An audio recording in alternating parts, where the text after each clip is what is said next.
Welcome, Lorenzo, to the World Vegan Travel Podcast. I'm so happy to have you joining us. Thanks for having me. Hi, everyone. Thank you so much again. I'm really excited to have you on because you are doing some really fun things in the vegan travel space for your audience that you are growing very quickly. I was just having a little look. Would you mind telling us what it is that you are doing in the vegan travel space? Yeah, of course. I represent a couple. My partner couldn't make it, so I wanted to introduce you my little project. We're called Vegan Trotters in Instagram and TikTok. So we've always been passionate about travel, but every time we traveled, people would ask, how can you enjoy your trip being vegan? So that's why we decided to create this space just to represent what we're doing. So the way we travel and how we try to experience destination beyond the typical tourist perspective. We wanted to show everyone how we try to connect with people, how we try to explore every tradition and understand how it is to live each day as a local.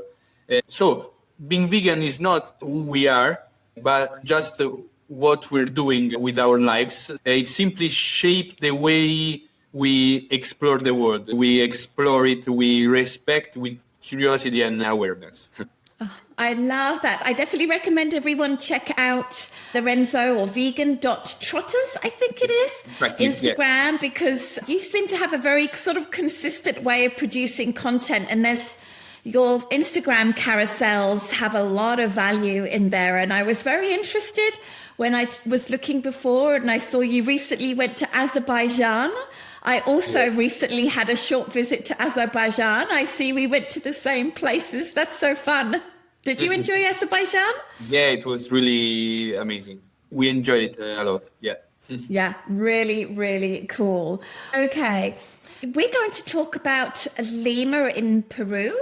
I have not been to this city, so I'm excited to learn more about what your experience was in Lima and Peru. But tell us, what inspired you to go to Peru and spend a lot of time in Lima in the first place? So, as you can tell, we're both Italian, but we moved to Lima because my girlfriend is working and I'm a digital nomad. We work wherever I want. So we decided to move to Lima and we decided to stay as long as my partner is having this job. The first time I arrived, Lima was a little bit chaotic. So I just thought it was some chaotic city that will not bring me any joy living in. I discovered another phase of the city so that it's more peaceful, more respectful, more enjoyable. So I wanted to introduce you to this beautiful city and to show you how you can spend a weekend in Lima. Yes, 48 hours in Lima. That sounds like a good amount of time. I think most people would probably come to Peru and want to spend at least a weekend in Lima before going out and doing all of the other things that Peru is so famous for. So Let's talk about that. What would be, in your opinion, a fabulous weekend of 48 hours in Lima? Yeah, I will start from the market. So I will start from Saturday morning visiting one of the best markets that I ever visited, Magdalena del Mar market. This is one of the most historical markets in Lima. As soon as you enter the market, you can see that it is not a touristy place, but everyone living around the market go there to buy fruit, to buy everything that is necessary for them to eat. You can see entire families shopping there, and you can enjoy really fresh fruit that you can never find in the supermarket in Peru. I tried some of the most exotic fruit from the Amazon forest. You can ask for fresh juice in the markets. I suggest you to try lucuma, that is one of the Amazonic fruit I was telling you before, and maracuja as well. I was very interested when you mentioned lucuma, the Amazonian fruit, because I think lucuma is often sold as like a superfood in North America, like you can buy it and you can add it to smoothies and things like that. So exactly. is it like a vegetable or a fruit, or you eat the flesh or the seeds? No, it's a fruit, but it's not like a typical food. If you eat a small quantity, you get full. Oh, so right. it's better to eat it in a juice or in the liquid form. Interesting. That is very cool. I think going to see markets is such a fun way of, getting a bit of an insight into a city. Okay, so I'm guessing we spend like an hour or so wandering through the market. What might we do after that? So after that, I would say we go to Miraflores. That is one of the most aesthetic neighbor in Lima, from which you can see the sea. I will visit EM Pasteleria because they have a lot of pastries, vegan pastries. Is that right? Okay, we can say that this is breakfast. Go to the market early and then go and have a breakfast at the bakery. Exactly. Yeah.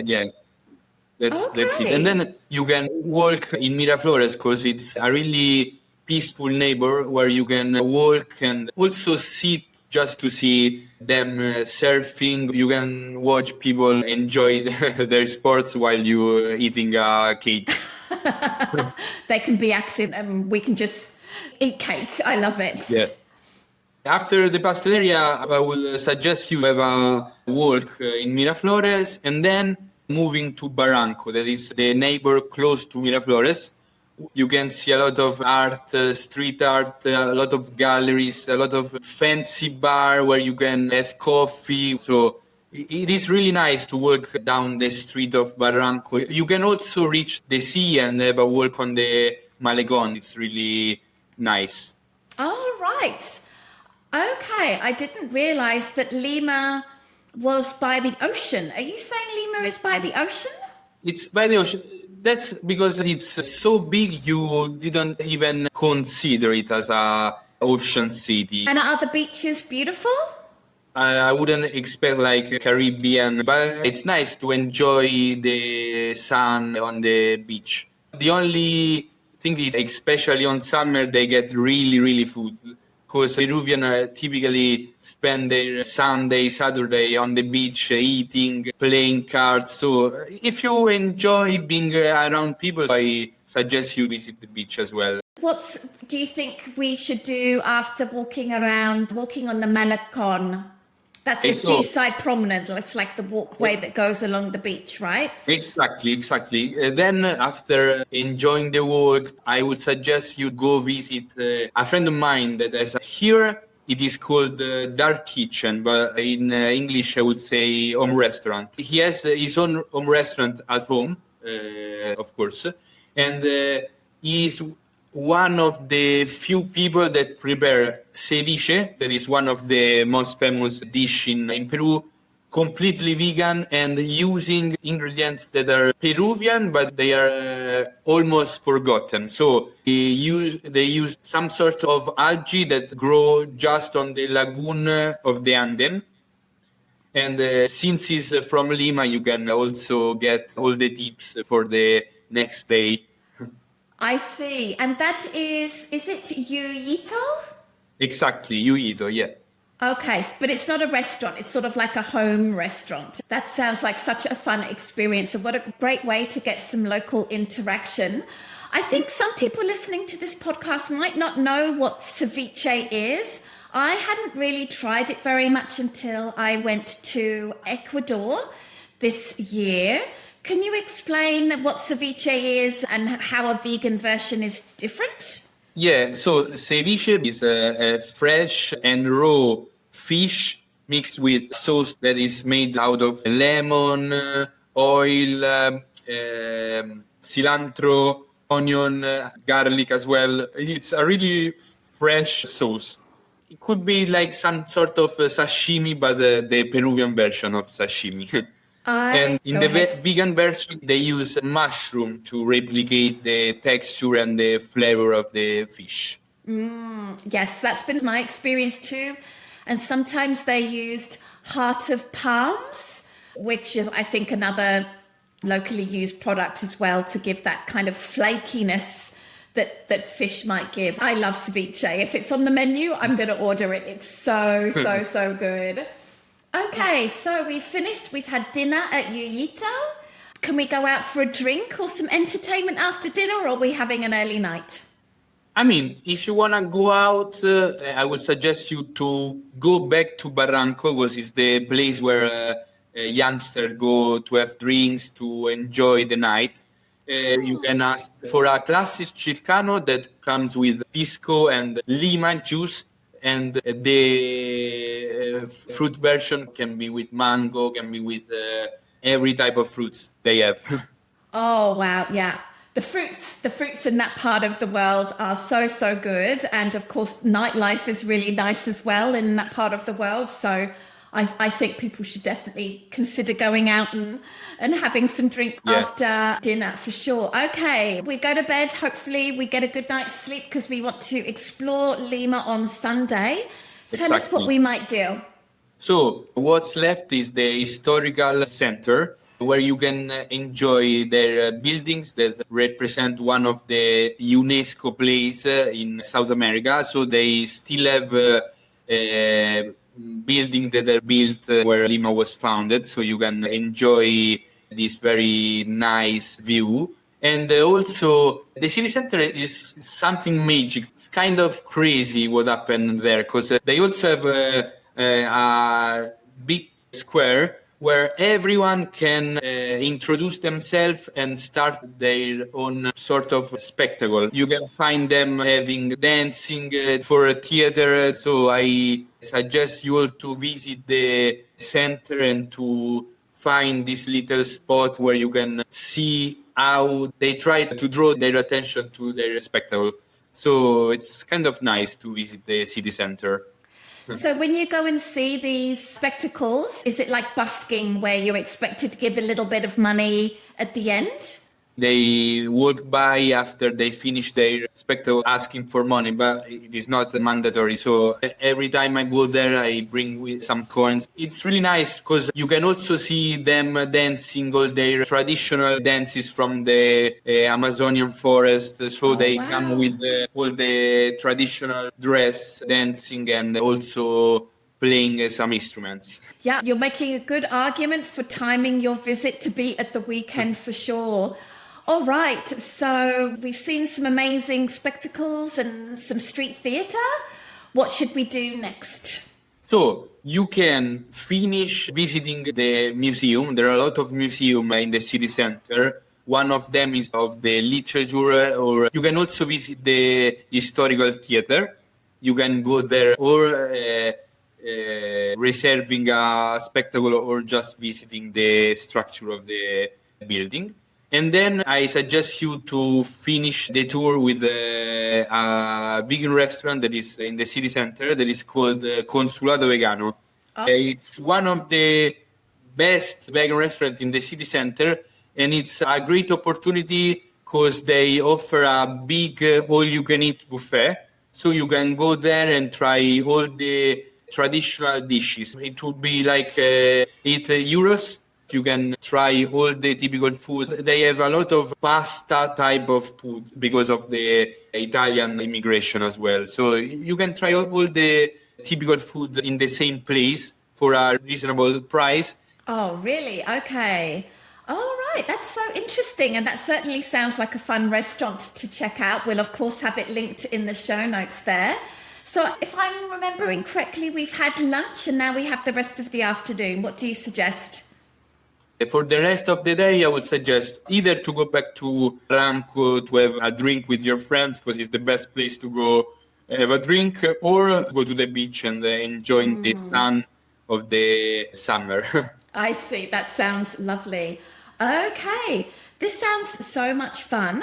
I'm curious, how long have you been living in Lima now? We've been living here for 5 months, and we're going to be staying here for 3 more months. Oh, fun. And you've had a great time whilst you've been there? Yeah. I suggest everyone to visit Lima, even if it's just for a weekend, but I suggest them to visit. And what is a good time of year to visit? What's the climate like, and does that impact what you can do? I would say from January to March, because it's summer. It is not that hot, so you can have a stroll without sweating all your water. And it's amazing because you can go and also enjoy the sea. I see. Okay. And I'm just so curious about you living in Peru. Have you had some really wonderful experiences whilst you've lived in Lima? Anything that stands out that would be interesting for our listeners? Okay, so one thing that I wasn't expecting is when you go to a market to buy fruit, they always ask you when you're gonna eat it. Because if you're eating it today, they're gonna give you the best one. If you're gonna eat it within the next 5 days, they're gonna give you the exact fruit that is gonna expire that day, so that you're gonna enjoy the fruit at their peak. So it's something that is really nice for them to do. Other thing that I wasn't expecting was the way they keep their culture. You can stay in a park and they're gonna show up with their big instruments and gonna start dancing and singing in the bar. Fabulous, fabulous. Lorenzo, thank you so much for taking time to be on the podcast and to tell our listeners about Lima. That's so much fun. I've not been to that part of the world, but I'm really excited to get there one day. You have got lots and lots of vegan travel guides and recommendations on your Instagram. So can you tell us some of your most recent posts and again, your Instagram handle? Okay, yeah. My Instagram is vegan.trotters. And one of the last posts is a vegan guide of the city of Lima, of course, in which I try to put all the restaurants of the city so that you can download it and just visit all of them during your staying. I love it. Lorenzo, thank you so much for being on the podcast. I hope our paths will cross in the future. Thank you again for having us.